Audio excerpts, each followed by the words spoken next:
Vamos iniciar agora uma discussão e gravação sobre o capítulo 4, Patologia Estrutural de Robbins, né? E esse capítulo vai falar sobre os transtornos hemodinâmicos, doença cardioembólica, doença tromboembólica e choque, né? E a gente vai só passar por cima do capítulo para ver o que ele reserva pra gente. Vou dar até um zoom. Então, a primeira discussão do capítulo vai ser edema, né? Vai falar sobre o edema, quais são os mecanismos de produção do edema, o que é que acontece clinicamente, o que ele representa. Hiperemia e congestão também. Depois hemorragia, e a hemorragia a gente já começa a falar sobre plaqueta, né? Hemostasia e trombose, né? Hemostasia normal, e a gente vai falar sobre os acontecimentos todos da hemostasia, né? Formação do coágulo, ativação das vias, e aqui a gente das vias intrínseca e extrínseca, qual é a grande diferença, né? Fator 7, fator tisular aqui para nossa. E aqui maiores os acontecimentos, mas todas elas chegando para uma via comum, né? Vamos falar sobre trombose também, ainda dentro coagulação ali, certo? Andar por cima do livro só, tô mostrando alguns trombos também, né? Vai fazer essa leitura mais completa. Depois a gente vai falar sobre coagulação intravascular disseminada. Também o livro vai fazer uma descrição rápida e básica sobre esse transtorno. Embolia, né? A gente começa a falar sobre embolia pulmonar, tromboembolia sistêmica, embolia de gordura e medula óssea, embolia aérea, embolia de líquido amniótico. Bastante interessante. Do livro.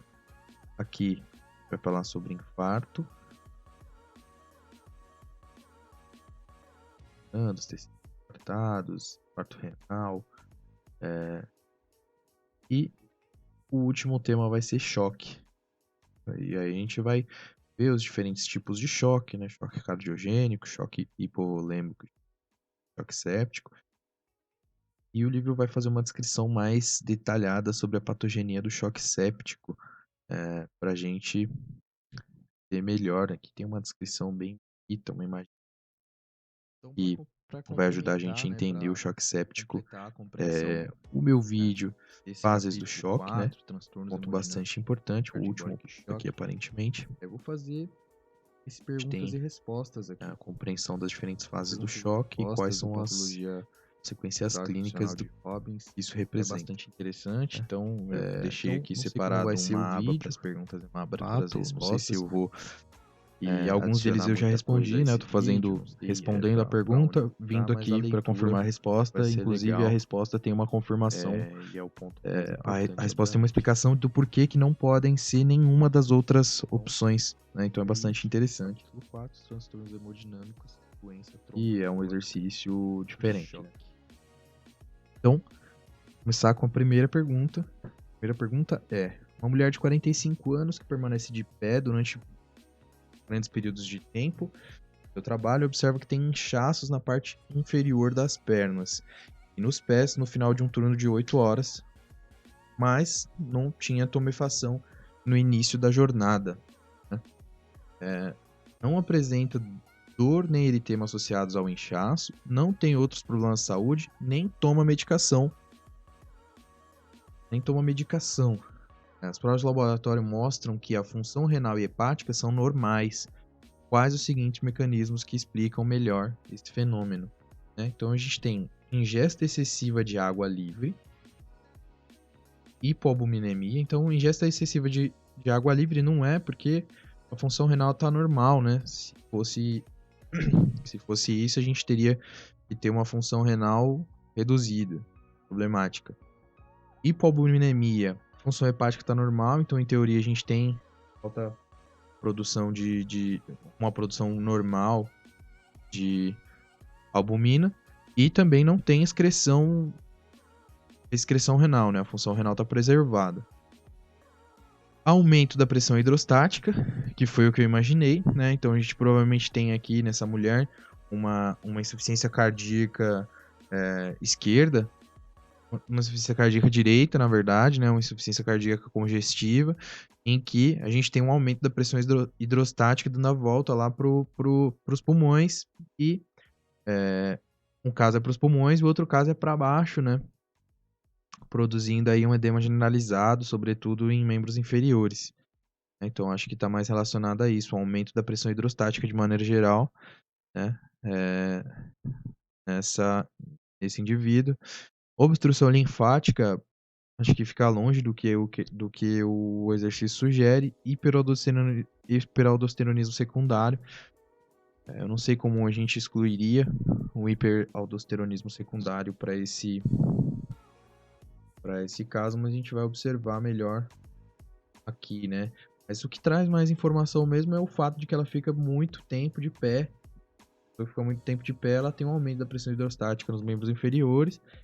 Provavelmente ela vai ter esse achado, né? E aí o livro explica, né? Pressão hidrostática exercida pela bipedestação provoca edema nas partes declives do organismo. E aí ele explica por que não são as outras coisas. Hipoalbuminemia causa edemas mais generalizados e o efeito é mais pronunciado nas aulas declives também, só que a gente tem uma função hepática preservada. Obstrução linfática secundária a infecções ou tumores pode provocar linfedema, mas esse é um processo crônico. O hiperaldosteronismo secundário é consequência da insuficiência cardíaca congestiva e da hipoperfusão renal, mas trata de um processo mais generalizado, o livro diz, então a gente vai ter um edema mais generalizado, né, mas nesse caso aqui a gente não tem sinais de fato de insuficiência cardíaca congestiva, que foi o que eu imaginei ali ficando. É mais a bipedestação mesmo por muitas horas que explica esse achado, né? Próxima pergunta. Uma mulher de 56 anos diagnosticada com câncer de mama esquerda submeteu a uma mastectomia com dissecção dos gânglios linfáticos axilares. No pós-operatório, desenvolveu uma marcada tumefação do braço esquerdo, que se manteve durante 6 meses. Na exploração atual, sua temperatura é de 36,9, né? Não tá febril. O braço esquerdo não é doloroso a palpação e nem tem eritema, ou seja, não tem nenhum processo infeccioso de superfície, né? E nem seu movimento nem seu tato desencadeiam dor, mas está aumentado de tamanho, está edematizado, e sua consistência é de empastado, né? É como se estivesse meio mole. Quais dos seguintes é o mecanismo mais provável desses achados? Aí tem a celulite, né? Na celulite a gente observaria algum tipo de eritema ou algum achado que evidenciasse infecção. Insuficiência cardíaca congestiva, a gente teria mais um edema de membro inferior, né? Não um edema de membro superior. Descência da pressão oncótica plasmática poderia ser. E aí a gente ia ter um extravasamento de líquidos para o compartimento extravascular, mas não é o caso porque a gente teria primeiro mais um edema de membro inferior e não estaria relacionado ao braço, né? Como a gente tem essa evidência de que a pessoa removeu os gânglios axilares, a gente pode pensar algo mais direcionado a isso. E aí a letra D é linfedema, né? Linfedema por quê?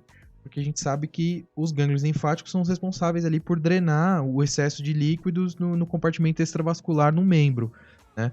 Sobretudo os axilares. E a gente vai ter uma redução dessa função, né? Até que se desenvolva aí uma linfangiogênese, né? A gente vai ter essa tumefacção por esse extravasamento. Retenção de água e sódio seria um processo também mais generalizado. Flebotrombose, que é trombose venosa, não é muito comum acontecer isso nos braços, né? Inferiores, nos braços inferiores, nos membros inferiores. E aí vamos dar uma olhada na explicação do livro, né? Ela foi a resposta que eu dei. E aí o livro explica que a cirurgia interrompeu o retorno linfático que provocou uma obstrução linfática funcional e linfedema do braço, né? É basicamente o que eu acabei de falar.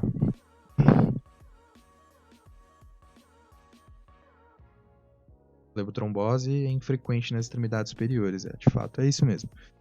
Ao invés de ler a resposta inteira, eu acho que eu vou ler só a pergunta, falar o meu raciocínio e depois continuar.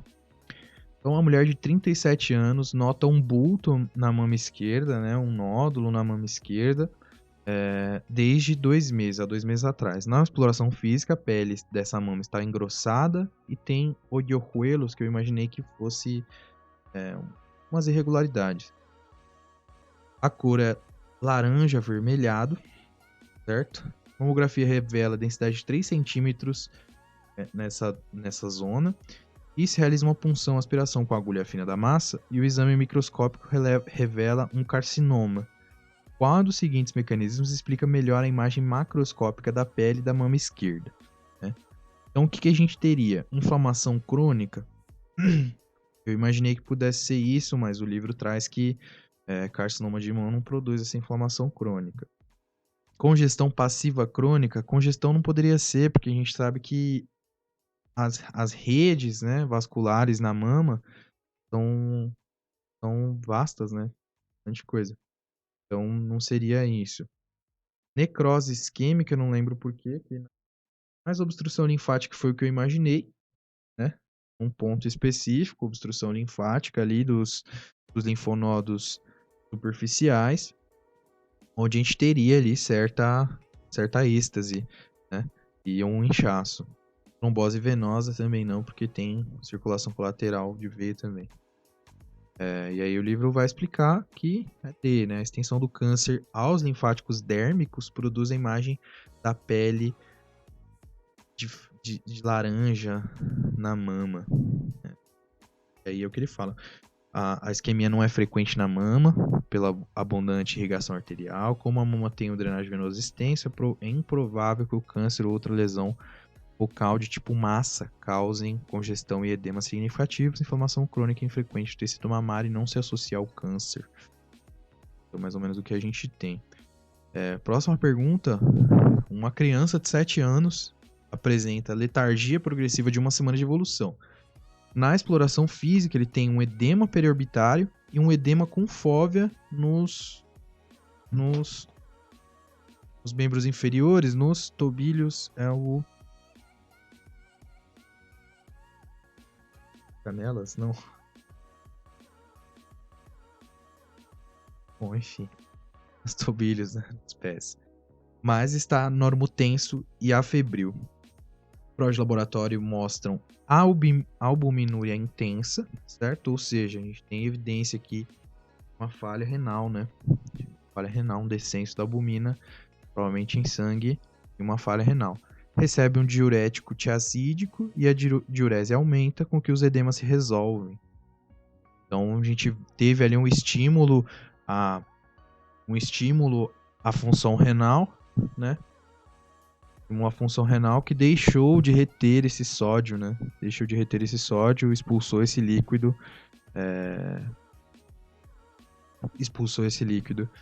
E a gente vai ter essa albuminúria aqui. Se a gente tem um rim que não está expulsando o líquido que deveria expulsar, né? Tá retendo sódio, não está expulsando o líquido que deveria expulsar. Essa albuminúria, inclusive, pode se dever a um aumento dos conteúdos no compartimento intravascular, né? Por diluição, né? Uma albuminúria por diluição, de fato. E aí, se a gente expulsa esse conteúdo muito, muito acentuado, vai ter uma queda dessa albuminúria. Albuminúria falha hepática, né? Então, qual das seguintes mudanças mais provável que potencializou esse edema? Descenso da aldosterona? Descenso da aldosterona ajuda, né?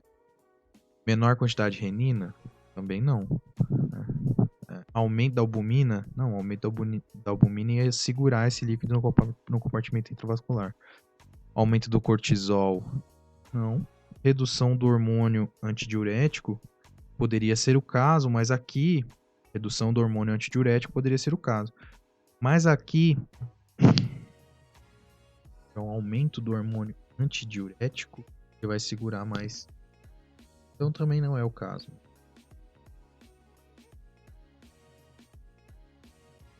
E maior retenção de sal, né? O caso de maior retenção de sal, justamente porque a gente tem uma falha renal. Então, se eu abrir aqui, vou explicar. Essa criança tem um síndrome nefrótica com perda de albumina na urina e hipoalbuminemia. Reduz a pressão oncótica plasmática, provoca o desplazamento da água intravascular ao compartimento extravascular e a gente vai ter edemas, né? Inclusive edema periorbitário parece que é o mais comum para esse achado. Vamos seguir, que tem um raio-x, né? O livro mostra um raio-x. A gente consegue observar algumas coisas. Acho que aqui eu consigo observar. Perdão, um pouco. Um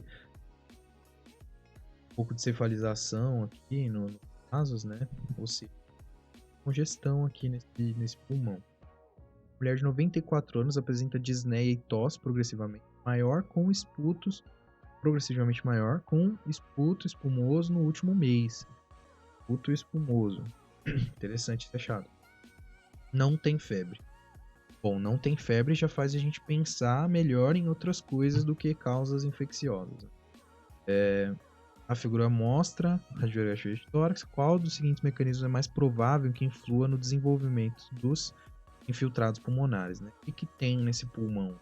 O que aconteceu para esse pulmão ter enchido? Na hora ingesta de sódio, essa pessoa está apresentando disneia e tosse progressivamente maior com esputos espumosos, né? Esputo espumoso aqui é extravasação de líquido, né?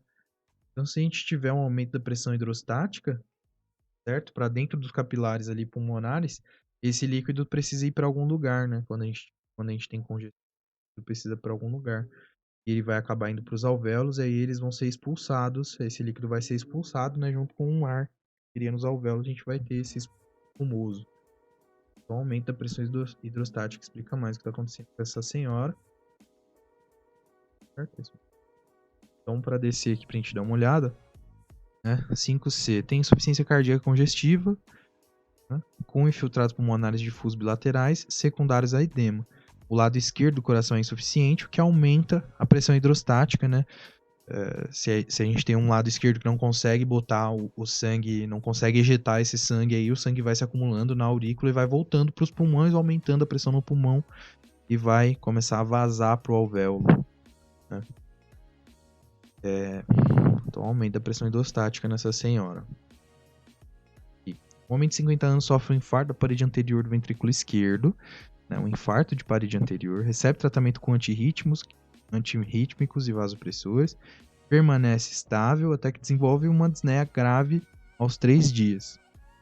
O ecocardiograma mostra um descenso notável da fração de ejeção, ou seja, a gente tem a ejeção não funcionando bem, um acúmulo para o lado esquerdo desse coração. A figura anterior ilustra os achados representativos da radiografia de tórax, né? A figura anterior estava mostrando ali a cefalização dos vasos, etc. São todos sinais de edema e transudado. Qual das seguintes alterações microscópicas é mais provável que apresente seus pulmões? Então a gente sabe que quando esse sangue nos capilares perto dos alvéolos está com a pressão hidrostática muito alta, vai sobrar para o alvéolo, né? E aqui a gente não tem, além da história do paciente, né, de infarto de parede anterior, falha de coração esquerdo, a gente não tem nenhum indício aqui de febre, por exemplo, nenhum indício de infecção, o que já faz com que a gente possa excluir exudado, que é a mudança na permeabilidade com o extravasamento de proteínas, né? Rico em proteínas. Então, esse não seria o caso, né? Esse seria um transudado de fato. E por que não um transudado de espaço pleural? Porque no espaço pleural a gente tem um jeito de filtrar. Tem linfático para filtrar, né? Então faz mais sentido um transudado alveolar de fato, né?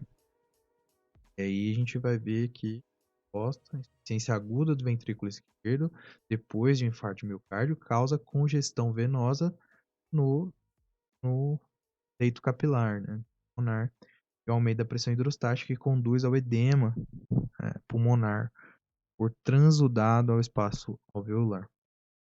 E aí tem aqui até uma explicação, ó. Uma explicação. Foi estudado purulento no espaço pleural, em empiema, ou no material expulsado dos pulmões, se deve a infecções bacterianas, não a insuficiência cardíaca, que é o que estava demonstrando ali. E aí, por que não é transudado pleural, transudado do espaço pleural? Porque no raio-x, não tem... Qual é o nome dessa convulsão? Tem derrame. O raio-x não tem derrame, então tem sinais de derrame. Não tem essa opacificação aqui dos seios costofrênicos, não tem sinal de derrame pleural no raio-x. Seguindo, então. Aqui, um homem de 58 anos com efizema pulmonar, acho que eu vou responder só 10, né? É a 10. É a 10. Depois eu vou responder sozinho. Sem fazer o vídeo. Um homem de 50 anos sofre... Um homem de 58 anos com efizema pulmonar tem antecedentes de insuficiência cardíaca congestiva, né, nos últimos 10 anos. E em exploração física, a perna está aumentada de tamanho com edema com fóvea grau 2 até os joelhos e distensão proeminente da veia jugular até a zona da mandíbula.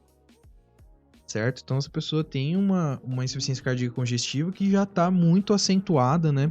Ela tem 10 anos de diagnóstico, já está bastante acentuada e, né, ela já aumentou veia jugular, né?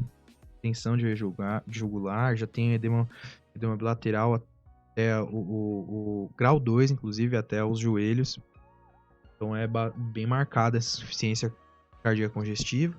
E o livro vai falar que as concentrações séricas de AST e ALT estão elevadas. A figura representa uma imagem macroscópica representativa do fígado. Né? Essa figura aqui. Qual dos seguintes transtornos subjacentes é mais provável que padeça esse homem? Né? Insuficiência cardíaca congestiva. Insuficiência cardíaca congestiva está fazendo esse conteúdo voltar para o fígado, né? Esse fígado é incapaz de funcionar normalmente, ele vai sofrendo insuficiências, ele vai sofrendo disfunção, né? Então ele vai demonstrar até disfunção. E aí o livro fala, a figura mostra o denominado fígado em noz moscada, causado por congestão passiva crônica devido à insuficiência cardíaca congestiva. E aí o livro fala que essa elevação da concentração de enzimas está mostrando que o processo é muito grave, que a gente já tem necrose hepática e falha de função hepática. Seguindo, um homem de 85 anos, ao cair-se na banheira, bate com a zona posterior da cabeça, né? E depois de 24 horas, ele apresenta sonolência progressiva, né? Um estado de perda de consciência, né? Um estado de perda transitória de consciência. Na tomografia cranial, tomografia computadorizada cranial, mostra uma acumulação de líquido por debaixo da dura madre, né? Que comprime por debaixo da dura madre, subdural, comprime o hemisfério cerebral esquerdo. Qual dos seguintes termos descreve melhor essa acumulação de líquido? Né? Congestão, equimose, petequias ou puro? Hematoma, né?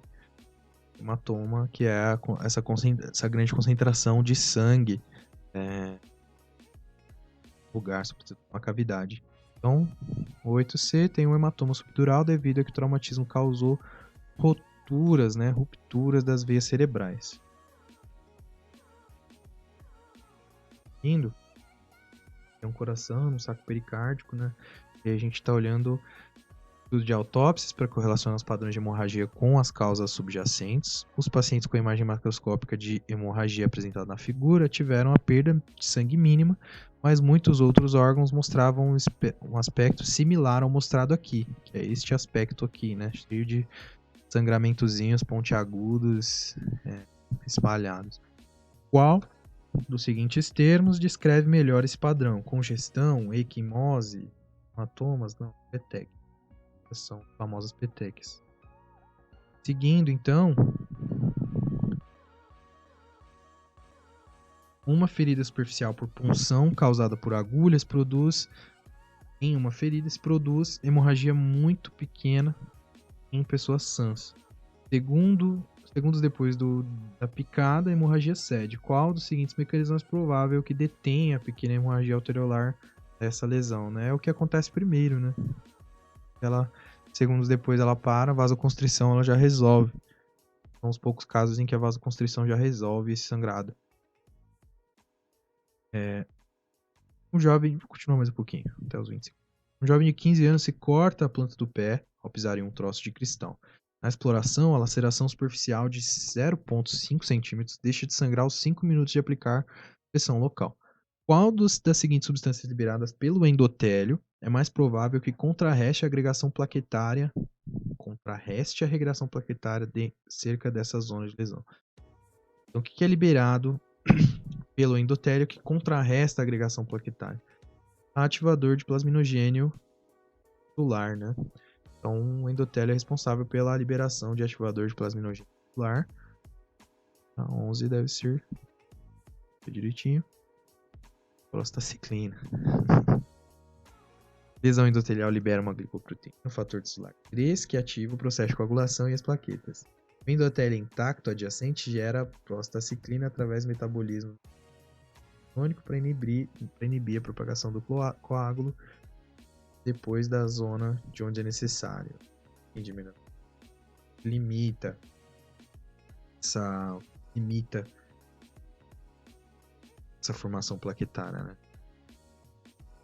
E o endotélio ele libera de fato ativador de plasminogênio celular para começar o processo de fibrinólise. Vamos para o próximo.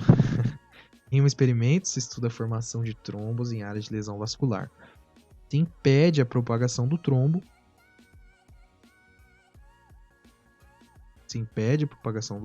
As artérias normais em uma área de lesão vascular. Qual das seguintes substâncias diminui a propagação do trombo mediante ativação da proteína C? Que ativa a proteína C.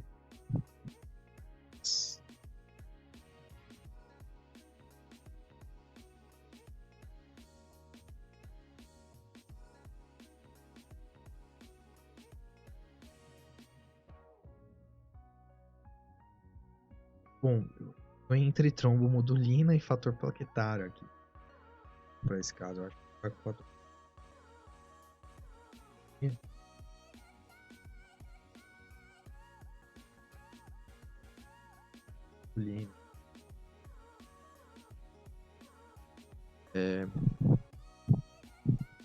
Ele está presente no endotélio endêmico e une a trombina que inibe então a coagulação ativa. Certo? Esse estudo dá fazendo isso, agora chegou em 20 aqui, às vezes. Posso dizer 40 ou 30 e poucos. Essa maneira de estudar é muito interessante. Acho que essa matéria de patologia estrutural e funcional, vou fazer sempre assim. Né? Talvez eu venha depois, pegue as questões mais interessantes, né? As 10 questões mais interessantes de todas as respondidas e faça o vídeo. Acho que vai ser mais ou menos isso. E é isso por enquanto, esse estudo dos transtornos hemorrágicos, trombóticos, etc.